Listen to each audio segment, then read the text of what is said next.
So my forest fire video got cut off, which is just as well, because it encouraged me to summarize, and I was summarizing and I wondered whether I should do this addendum or not, but I decided to, because sometimes these things happen for a reason. Because while I was waiting for that file to upload, I'm not going to re-record all that. While I was waiting for that file to upload, another thing struck me that I wanted to share. So I'm already done kind of talking about the virus part of the summary. You got it. And I'm sorry if you are someone who is impacted by the Mars conjuncting all these planets over the next couple of weeks, or even over the past couple of weeks as these transits have been preparing, I'm sorry. I'm sorry for what you're dealing with from a health perspective. Or if the quarantines, etc., are really hurting you negatively, then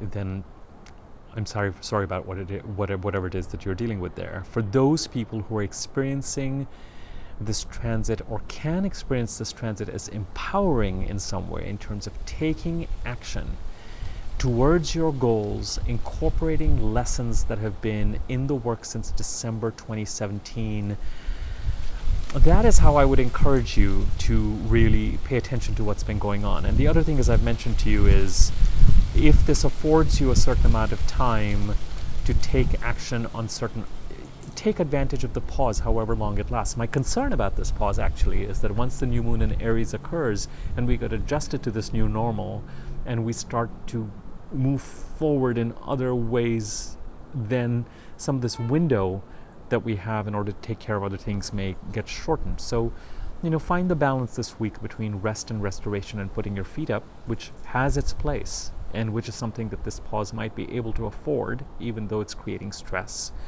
But then balance that with taking action in ways that in taking care of things that have been on your to-do list for a while, particularly when they have to do with the sign of Pisces. Anyway, I'm going to let you glean all that. The thing that occurred to me is that Mercury is now direct and is moving forward.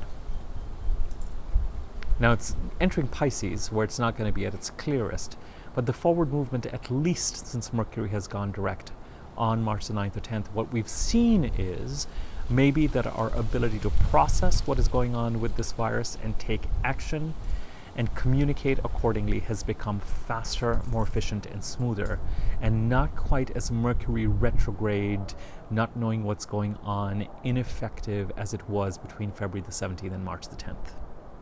That was the epiphany that I had when I was contemplating and thinking about Mercury going direct and Mercury in Pisces and how this applies on a personal side. I thought, the reason why things are now starting to gallop forward in terms of quarantines and lockdowns, etc., being in place is because we can actually process and start to take action and communicate to some extent what the hell it is that we're supposed to do.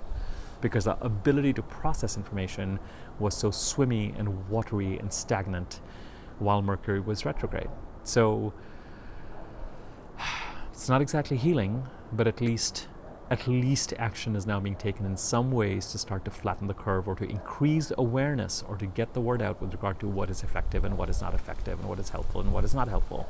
If you found any of this useful, feel free to share the videos, comment on them, like them, subscribe to my YouTube channel if you haven't already. Click on the bell icon next to the subscribe button to be notified whenever I do new videos. My contact information is in the subject area, so if you want to contact me to schedule a reading or inquire about rates or ask me to make an easy to read version of your chart which shows you which signs and which houses you will need to know your birth time for that, you're welcome to reach out to me there.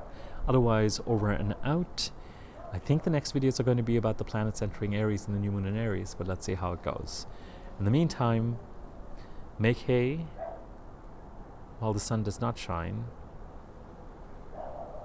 and try to take some action and commit to some new resolutions and new ways of doing things that are related to the sign of Capricorn over the next few weeks. Learnings from December 2017 onwards that can be incorporated and applied in some way. Okay. Later.